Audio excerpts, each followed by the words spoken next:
Anio valomartsa araka amin'ny roapolo sy roa arivo dia hanolotra lahatsoratra kely ho fanamarina ny andro iraisam-pirenena ho an'ny zon'ny vehivavy ny tenako anotrony mpanoratra. Ny ambany lanitra hoy no toy ny tsy belambanana sy hita taratra ao ny anavahana ny lahy sy ny vavy. Vahoaka, olombelona, nefa dia misy anona izany aza ny tsy fitoviana. Ny lehilahy tia harahara, ny vehivavy tia vodi-tenina. Izany no antoky ny tokantrano vanona sy mirindra. Samy manana ny andraikiny ny tsirairay ao anatin'ny tokantrano, nefa tsy midika izany fa tsy afaka hifanakalo andraikitra ny lahy sy ny vavy. Ny tandroka aro ny vozona, ny andrarezina toa ny ala, ny andriny ny vovonana, na koa ny hoe ravaky ny sa, ravaky ny lalana. Vehivavy fanaka malemy ny fiteny fandray matetika. Izany tokoa ve?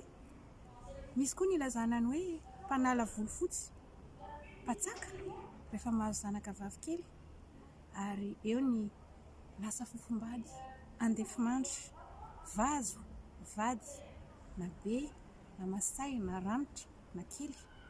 Maro no azo ilazana azy.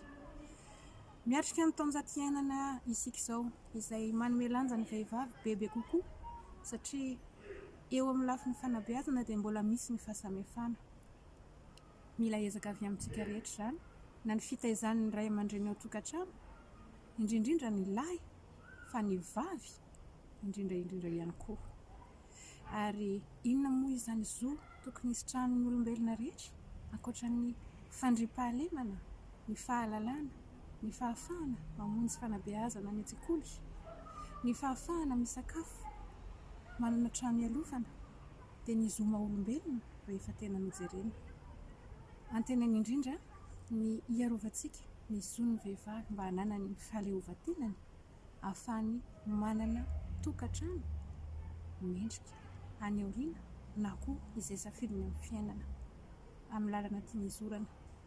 Omeo vehivavy endry aho, hananako firenena vanona hoy ny ohabolana. Indro ary tononkalo kely ho an'ny zon'ny olombelona, ho an'ny zon'ny vehivavy ary ho an'ny zon'ny ankizy. Ny nofinofy ho toa, rahavako. Midoboka ao am-poko, midaboky ny onja mampity zato hafatra mandanja sy mafonja. Ny nofinofitsika, ay sy anao, na lahy ianao na vavy no mamaky izao, fantatsika mantsy fa iray lalana isika na anitsy na iolika asam-panana. Tanjona iray no animba-kendrena, dia fiarahamonina aomby sesehena. Na lahy ianao na vavy, tsy fifaninanana fa fifanohanana no tsara hifanentanana. Satria izay misaraka dia fasika, hiparasaka, ho voahosiosy, ny zo ary anisasaka.